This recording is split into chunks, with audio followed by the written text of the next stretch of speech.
నమస్తే రమ్ గారు. నమస్తే జయ. రమ్ గారు, హ్మ్. ఇప్పుడు మనకి సత్సంగాలు జరుగుతూ ఉంటాయి. సామూహికంగా ప్రార్థనలు గానీ, పూజలు కానీ, మొత్తం అంతా కలిసి ఏదో ఒక దైవానికి సంబంధించిన ఒక అంశం గురించి మాట్లాడుకుంటూ ఉంటాం కదా! హ్మ్. అవి ఎంతవరకు తీసుకుంటాం? మాట్లాడతారు, బాగా జరుగుతాయి. ఎంతవరకు మనలోకి వెళ్తాయి? అదే పెద్ద ప్రశ్న. సత్సంగాలు, ప్రవచనాలు వింటాం. పొద్దుటిపూట వాకింగ్‌కి వెళ్తామా 5 గంటలకి? ఎవరో నడుస్తుంటారు, చాగంటి వారు వినపడుతూ ఉంటారు. వాకింగ్‌లో కూడా చాగంటి వారే. వినడానికి ఎంత ఉత్సాహం వచ్చేస్తదంటే, అబ్బబ్బబ్బబ్బ! ఈ క్షణం నుంచి నేను అసలు పూర్తిగా అందులో ఇన్వాల్వ్ అయిపోయాను అనుకుంటాం. వాకింగ్‌లో చాగంటి వారు ఒకళ్ళు. ఇంకొకళ్ళేమో ఎంఎస్ సుబ్బలక్ష్మి గారి భగవద్ అబ్బా! గోవిందాలు అవి వినపడుతుంటాయి. ఆ! ఒకళ్ళు విష్ణు సహస్రనామం పెట్టేసుకుంటారు. ఇంకొకళ్ళు సామవేదం వారు ఇంకా యూనివర్సిటీ లెవెల్ కదా! అవి వినిపిస్తూ ఉంటాయి. వింటూనే ఉంటాం. మా ఇంట్లో కూడా పొద్దున్న లేస్తే రకరకాల టీవీలలో వచ్చే రకరకాల సత్సంగాలే మోగుతూ ఉంటుంది. నేను పని చేసుకుంటూ ఏదో ఒక ముక్క చెవినేసుకుంటాను, కొన్ని బుర్రలకు ఎక్కవు. మా వారు చాలా శ్రద్ధగా కూర్చుని వింటారు. సామవేదం వారిని బాగా వింటారు. మనకి ఎంత ఎక్కుతాయి అనేది శేష ప్రశ్న. తినడం గారు. రోజంతా వినబడి ఎప్పుడైనా కోట్ చేసేటప్పుడు ఎవరికైనా చెప్తాం కదా మనం, ఫలానా చాగంటి వారు ఇలా అన్నారు, లేదా గరికపాటి వారు ఇలా ఆ! అన్నారు, ఆ! సామవేదం వారు అలా చెప్పారు, ఇంకా ఇంకా ఉన్నారు మాత అమృతానందమయ్యి అమ్మ అలా ఆ! ఆ! చెప్పారు. కోర్టు కూడా చేస్తాం. మనం ఏదైనా చెప్పగానే డిస్కషన్లోకి వెంటనే ఇప్పుడు సద్గురు కూడా బాగా వస్తారు. వీళ్ళందరి పేర్లు చెప్తారు. ఇంకా ఇంకా దీనికి హద్దు లేదు, ఎల్లలు లేవు, ఎక్కడ ఆగరు. ఫుల్ స్టాప్ లేదు. ఫుల్ స్టాప్ ఉండదు. కామాలు ఉంటాయి. ఇక్కడ కామా పెట్టి మళ్ళీ ఈ కామాని ఇంకో చోట కంటిన్యూ చేస్తాం. ఇందులో మనం ఎంత ఎక్కించుకున్నామంటే కేవలము పదాలు ఎక్కించుకుంటాం, తత్వం బోధపరుచుకోం. తత్వం తెలియాలంటే సాధారణంగా మౌనాన్ని ఆశ్రయించాలి. ఇతరుల ఆలోచనలని ఆపేందుకు కానీ మార్చేందుకు కానీ ప్రయత్నం చేయకూడదు. అది తత్వం. నువ్వు తెలుసుకున్నావు, నీకు అర్థమైంది భగవతత్వం. వాడిని తెలుసుకొని వాడి బదులు నువ్వే నడుస్తానంటే ఎవరి తత్వాన్ని వాళ్ళు తెలుసుకోవాలి. భగవంతుని చేరేందుకు 100 మార్గాలు ఉంటాయి. నువ్వు ప్రవచనం విన్నావు, తత్వంలోకి ప్రవేశించాలి. ఎలాగ మనం భగవంతుడిని చేరాలి అనేది. అప్పుడు మన నడక మనం నడుస్తూ ఉండాలి. పక్కవాడి కేసు చూస్తున్నాం మనం, చెప్పండి. పక్కవాడు ఇంకోటి నడుస్తున్నాడు, నువ్వు వాడు చూస్తావు, కరెక్షన్ చేస్తావు. నువ్వు ఇది విన్నావు కదా, నువ్వు విన్న విధానం ప్రకారం నువ్వు వాడిని కరెక్ట్ చేయాలని చూస్తావు. నువ్వు విన్నావు, వాడు విన్నాడుగా, నువ్వో రకంగా నడుస్తావు, వాడో రకంగా నడుస్తాడు. నువ్వు విన్న భగవద్గీత, నువ్వు విన్న భాగవతం, నువ్వు విన్న మహాభారతమే వాళ్ళు వింటారు. స్టైల్ తేడా ఉంటుంది, విషయం ఒకటే కదా. వాడి నడక వాడు నడుస్తాడు, నీ నడక నువ్వు నడవాలి. నువ్వు నడక సీరియస్గా నడవాలి, లేదా నిలబడి వినాలి, పక్కకి చూడకూడదు. ఈ వినేవాళ్ళంతా పక్కకి చూస్తారు. వినడం అయితే కరెక్టే కదా. వింటారు, ఏం ప్రయోజనం? ఏం ప్రయోజనం? ఇప్పుడు చిన్న మాట చెప్తా జే, నువ్వు వేటూరు గారి పాటలు వింటావు. వింటావు. సిరివెన్నెల సీతారామ శాస్త్రి గారు మహానుభావులు, వారి పాటలు వింటాం. అవును. ఇంకా ముందు ఆరుద్ర గారి పాటలు ఉన్నాయి, మల్లాది రామకృష్ణ శాస్త్రి గారి పాటలు, దేవులపల్లి కృష్ణ శాస్త్రి గారు, అబ్బో అన్ని వింటాం. నువ్వు కవి అవుతావా? అవలేను. ఎందుకు అవ్వవో చెప్పు. విన్నావుగా. నేను సంతోషపడతాను, ఆనందించగలుగుతాను. ప్లస్ మీరు ఇప్పుడు ఇంతకుముందు ఒక ఎగ్జాంపుల్ చెప్పారు చూసారా, నేనేం చెప్తాను, రమగారు వేటూరు గారి పాటలు ఉంటే అత్యద్భుతం అండి, మీరు వినండి అని చెప్తా. తప్ప మీరు అన్నట్లుగా నేను కవిని కాలేకపోతానండి. ఇప్పుడు ఇది కూడా అంతే. సత్సంగాలు మనం వెళ్ళి వినగా వినగా వినగా వినగా అందులోకి వెళ్ళటానికి మనం ప్రయత్నం చేస్తాం. అంటే వినేటప్పుడు మనం అందులోకి వెళ్ళకుండా పక్క వారిని కరెక్ట్ చేసే పనిలో పడుతున్నామా? పడతాం. 80% పీపుల్ పడతారు. ఒక 20% పీపులే సత్సంగంలోకి, సంగము లేకుండా ఉండటానికి ప్రయత్నం చేస్తారు. సంఘం అంటే కలిసి ఉంటాం అన్నిటితో, అన్నీ నాది నాకు నేను అనే భావనలో ఉంటాం. సత్సంగం అంటే సరి అయిన దాంతో కలిసి ఉండటం. మనం అన్నిటితోటి కలిసి ఉంటాం. మరి ఎలా రమ్మగారు సరి చేసుకోవటం ఎలా? తత్వం బోధపరచుకోవాలి. తత్వం బోధపరచుకోవడానికి ఒక మంచి చిన్న కథ ఉంది, చెప్తాను. అప్పుడు చెప్పేవారు కూడా సరైన వాళ్ళ దగ్గర మనం వినే ప్రయత్నం కూడా చేయాలి. ఎవరైనా సరైన వాళ్ళే చేయాలి. మంచి మాట ఎవరి దగ్గరైనా వినాలి. నువ్వు వినిపించకూడదు. నా మాట విను, నువ్వు ఆలోచించే తప్పు, నేను చెప్పేది విను అనకూడదు. మనం ఇంతమంది ప్రవచనాలు వింటామా? ఆ, ఎవరైనా మనకి మీరు ఆలోచించే తప్పు నేను కరెక్టు, నేను భగవంతుని చూశానని చెప్తారా? ఎవరు లేరు. పొరపాటును కూడా చెప్పరు. ఇలా చూడాలి అని చెప్తారు. ఎస్. నువ్వు చూసేది తప్పు కాదు అనకూడదు. నువ్వు చూసేది తప్పు అనగానే నెగిటివిటీ వచ్చేస్తుంది. వాళ్ళ మీద మనకి గౌరవం పోతుంది, ఇంక గురుభావాలు ఉండవు. అవునండి. అట్లా చెప్పరు సత్సంగాలు. మనం వెళ్ళేటప్పుడు వెళ్తూ ఉంటే మనకు అర్థం. ఇవే కాదు జయ, రామకృష్ణ మెషిన్లో, చిన్మయ మెషిన్లో అన్ని చోట్ల కూడా సత్సంగాలు జరుగుతాయి. ప్రబోధాలు చాలా చోట్ల ఉంటాయి. అలా చెప్పుకుంటూ వెళ్తారు.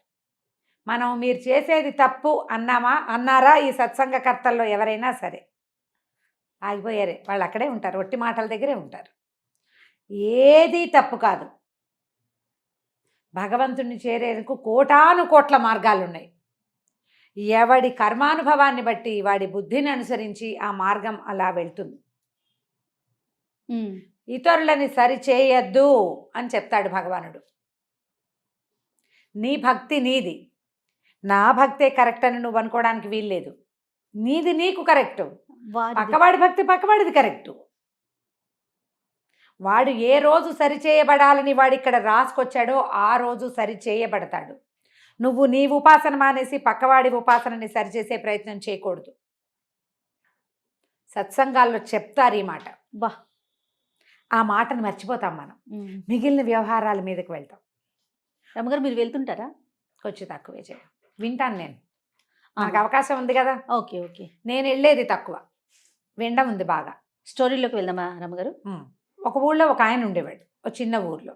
అయితే ఆయన తరచుగా పట్టణానికి వెళ్తూ ఉండేవాడు. ఆయన ఒక పెంపుడు చిలక ఉండేదట. చిలకని పంజరంలో పెట్టేవాడు. ఆ చిలక కూర్చొని చూస్తూ ఉండేది. ఈయన తరచుగా వెళ్ళటం చూసి మీరు ఎప్పుడు ఎక్కడికి వెళ్తారని అడిగింది చిలక.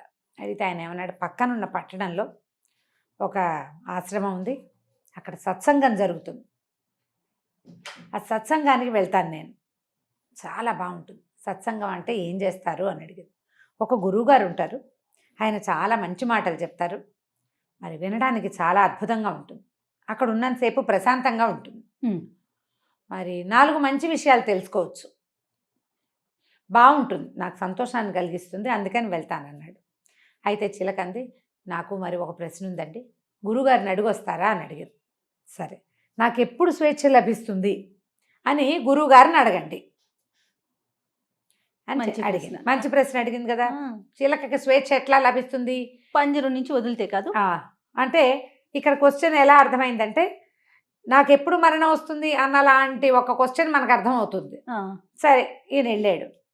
సత్సంగం అయిపోయాక గురువుగారికి నమస్కారం పెట్టాడు. అయ్యా, మా ఇంట్లో ఒక పెంపుడు చిలుక ఉందండి, అది చాలా బుద్ధిమంతురాలు, చక్కగా మాట్లాడుతుంది, నేను ఇక సత్సంగానికి వస్తున్నానని చెప్పేసరికి అది గురువుగారిని ఒక ప్రశ్నించమంది, నాకు ఎప్పుడు స్వేచ్ఛ లభిస్తుంది అని అడిగిందండి అన్నాడు. ఆ ప్రశ్న వినగానే గురువుగారు ఒక్కసారి అపస్మారక స్థితిలోకి వెళ్ళిపోయాడు, పక్క పడిపోయాడు. ఈయనకి భయం వేసింది ఈ గృహస్థుకి. ఓ నాయన, గురువుగారు పడిపోయాడు, ఇప్పుడు వీళ్ళంతా వచ్చి నన్నేమంటారో. పిలిచాడు, గురుగారు గురుగారు అంటే కళ్ళదలేసాడు ఆయన. అమ్మా అని భయపడి వెళ్ళిపోయాడు. వెళ్ళిపోగానే ఇంటికి వెళ్ళిపోయాడు.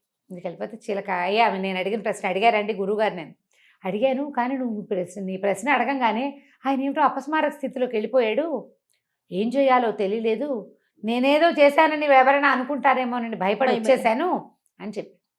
సరే సరేలేండి, నాకు అర్థమైంది అని చెప్పింది చిలక. మర్నాడు మధ్యాహ్నం ఆయన సాయంకాలం 4 గంటలకి బయలుదేరాడు సత్సంగానికి. చిలకకి పళ్ళు పెడదామని పంజరం దగ్గరికి వెళ్ళాడు. చిలక చచ్చిపడి ఉంది లోపల, గుడ్లు తేలేసింది. తేలేసరికి అనుకున్నాడు, అయ్యో పిచ్చిముండ చచ్చిపోయిందే, ఇదేనేమో దీనికి లభించే స్వేచ్ఛ అనుకున్నాడు. అనుకుని అది తీసి చిలకని బయట పెట్టాడు. మరి చచ్చిపోయిన చిలకని ఏం చేయాలి? పారేయద్దు, స్పృహ తప్పి పడిపోయింది, అది ఒళ్ళు తెలియకుండా. తీసి బయట పెట్టగానే రివ్వమని ఎగిరిపోయింది చిలక. ఇదేమిటి చచ్చిపోయింది అనుకుంటే లేచక్కపోయింది ఇది అని ఆశ్చర్యపోయాడు. సరే వెళ్ళాడు. మళ్ళీ గురువుగారు ఆశ్రమంలో కూర్చుని ఉన్నారు. ఈ చిలక ఎలా ఉంది నాయన అని అడిగారు.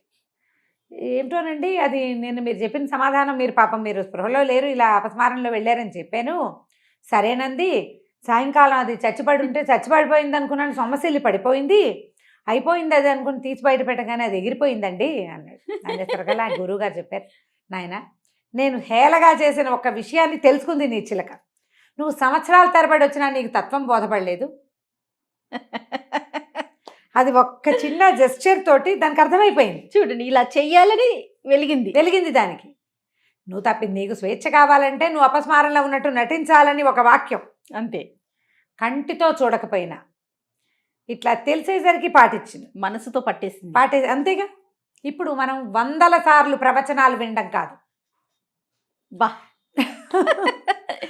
ఏం కనెక్ట్ చేశారు 100 ప్రవచనాలు విన్నా నీ బుద్ధి వికసించనంత కాలము, నువ్వు ఇతరులని సరిచెయ్యాలని ఆలోచించినంత కాలం నీకు తత్వం బోధపడదు. అది ఏ విషయమైనా అంతేనా రమ్మగారు? ఏదైనా అంతే. ఇప్పుడు ఉపాధ్యాయుడు ఆయన ఎప్పుడు విద్యార్థిని సరి చెయ్యాలి. నేను చేస్తాను ఆ పని. అవును, సరి చేసేందుకు నువ్వు చేసేది తప్పు కాదు, ఇలా చేసి చూడు, ఇలా సరి చేసుకో. ఇప్పుడు నేనే కరెక్ట్ అవను, నేను కూడా కరెక్ట్ కాను. నన్ను నేను కరెక్ట్ చేసుకుంటూ ఎవరినైనా కరెక్ట్ చేయాలి. విద్యార్థుల్ని, మనని ఆశ్రయించిన వాడిని, శిష్యుణ్ణి గురువు. అంతే. ఇది సాధారణ టీచర్లు, ఆధ్యాత్మిక గురువులు కూడా వారిని ఆశ్రయించిన వారిని వాళ్ళు సరిచేస్తారు.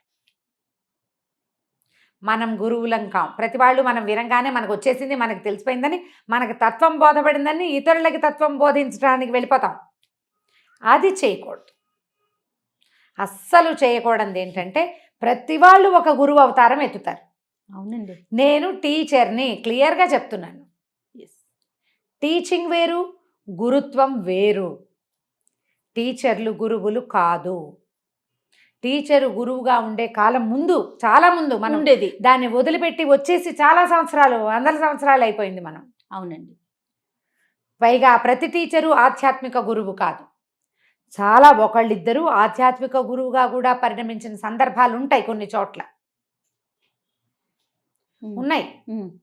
ఇప్పుడు చూడు, అర్జునుడు ఉన్నాడు, ఆయనకి గురువు ఎవరు? ద్రోణాచార్యుడు కదా. ఆధ్యాత్మిక గురువు జగద్గురువు కృష్ణ పరమాత్మ ఆయనకి గురువు. కృష్ణుడు గీసిన గీటు దాటలేదు అర్జునుడు. మరి ద్రోణుడు ఆయన గురువు కదా. ఎక్కడ గురువు? విద్యా గురువు. విద్యా గురువు వేరు, ఆధ్యాత్మిక గురువు వేరు. మనం గురువు వ్యవహారాల్లోకి వెళ్ళకూడదు. మనం ఒకటి తెలుసుకున్నాం కాబట్టి అది ఇంకోళ్ళకి బోధించాలని భావించొద్దు. సరిచేయొద్దు. ముందు మనని మనం సరి చేసుకుంటూ భగవంతుని చేరే మార్గంలోకి ప్రవేశిద్దాం. దానికి ప్రయత్నం చేద్దాం తప్పకుండా. నమస్తే రమ్మ. నమస్తే.